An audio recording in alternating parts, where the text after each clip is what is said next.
엔비디아의 AI 칩 블랙웰이 1년치가 완판됐다라는 소식이 나왔는데요. 젠슨 황이 블랙웰 차질 없이 4분기부터 생산 시작할 거다라는 이야기를 했었거든요. 여전히 AI 수요는 견고하다라는 부분들을 또 체크해 볼 수가 있었습니다. 또 이와 함께 엔비디아의 대항마로 볼 수 있는 이 미국의 AMD는 특히 AI 칩을 만들고 있는 엔비디아의 경쟁사이기도 한데요. 여기서도 AI 칩을 공개했습니다. 아직까지는 이런 AI 칩 분야에 있어서는 엔비디아가 완전히 거의 독점 구조이긴 합니다만 시장 점유율이 지금 한 92% 정도거든요. 그러다 보니까 이 경쟁사들 같은 경우에는 점유율 자체가 한 자릿수 안팎에 불과합니다.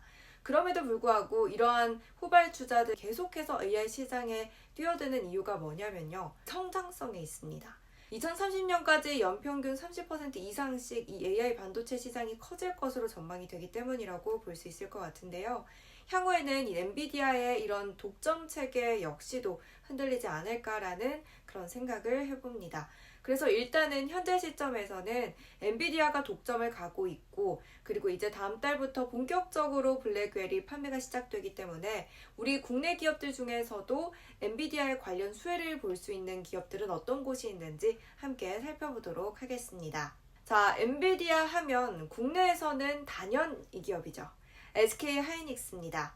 리치 유캔업 채널 라이브나 주말 전략을 봐오신 시청자분들은 정말 많이 들어보셨을 텐데요. SK 하이닉스 오래전부터 엄청 많이 강조했었거든요. 삼성전자가 원래는 HMB3 퀄 테스트 통과를 3분기 중에는 될 수 있을 거다 이렇게 얘기를 했었는데요. 결국 3분기 내에 통과를 하지를 못했습니다. 그러다 보니까 이 블랙웰에 들어가는 HBM3 양산 SK 하이닉스가 3월 달에 8단 통과했고요. 그리고 이제 지난달부터는 12단을 이제 양산하기 시작했습니다. 다음 달부터는 본격적으로 블랙웰이 판매가 되면 그 안에는 SK 하이닉스 HBM이 들어간다고 보시면 되겠습니다.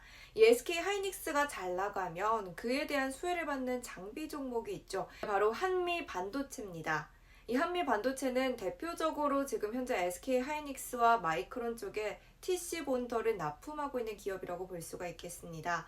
이 TC 본더 쪽에서는 한미 반도체가 사실상 독주 체제로 납품을 하고 있다라고 보시면 좋을 것 같은데요. 지금 한미 반도체 같은 경우에는 계속해서 기술 개발을 해나가는 게 관건이라고 말씀드릴 수 있을 것 같습니다.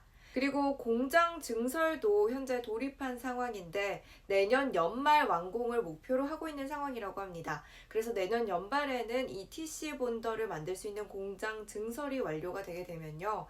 지금 현재로서는 SK 하이닉스 HBM TC 본더 생산을 연간 한 264대 정도 하고 있는데 거의 한 2배가량 늘어날 것으로 기대가 되고 있습니다.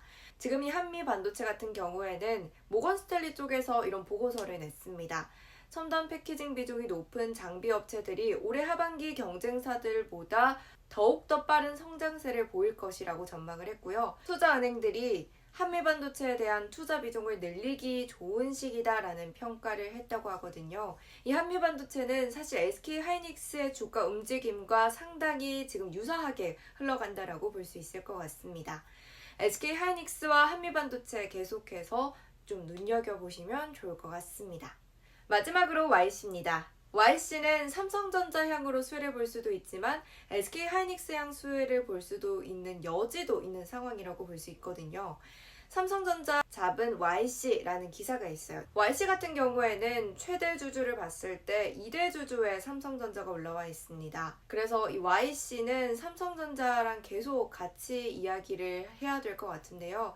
근데 그럼에도 불구하고 SK 하이닉스를 똑똑똑 두드린다는 뉴스 기사도 있습니다. YC에서 만든 제품이 뭐냐 하면 HBM3가 블랙웰에 들어가잖아요. 근데 삼성 쪽에서 먼저 캐치를 하고 YC가 이제 후공정 테스트 업체이기 때문에 삼성이 YC 쪽에 HBM3 관련 테스터 장비를 만들어 달라고 요청을 했습니다. 그래서 만들었고요. 이제 HBM3 다음 세대 버전은 HBM4까지 테스터를 할 수 있는 그 장비를 만든 겁니다. 그러니까 어떻게 보면 이 장비 하나만 있으면 다음 세대까지 테스터가 가능하니까 나중에 향후에 이어서는 비용 절감 효과까지도 가져갈 수 있다는 거거든요. 왜냐면 세대가 바뀔 때마다 새로운 테스터기를 들이는 것 자체가 비용이 많이 드는 거잖아요. 그렇기 때문에 이 삼성전자 쪽에서 부탁을 해서 만들었고요. 올 4분기부터 이제 장비가 삼성전자에 들어가서 테스터를 하게 될 예정입니다. 기술은 다르지만 SK 하이닉스 테스터에도 사용이 될 수 있는 기술력을 갖고 있기 때문에 주가 부양이 될 수 있다는 관점 하에서 이 YC를 가져와 봤습니다. 자, 오늘 이렇게 반도체 관련 섹터 분석을 해봤는데요. 대표적인 종목 위주로 한번 뽑아봤습니다. 오늘 영상이 도움이 되셨다면 구독, 좋아요 부탁드리겠습니다. 오늘 영상은 여기까지고요. 시청해주신 여러분 고맙습니다. 모두 성타하세요.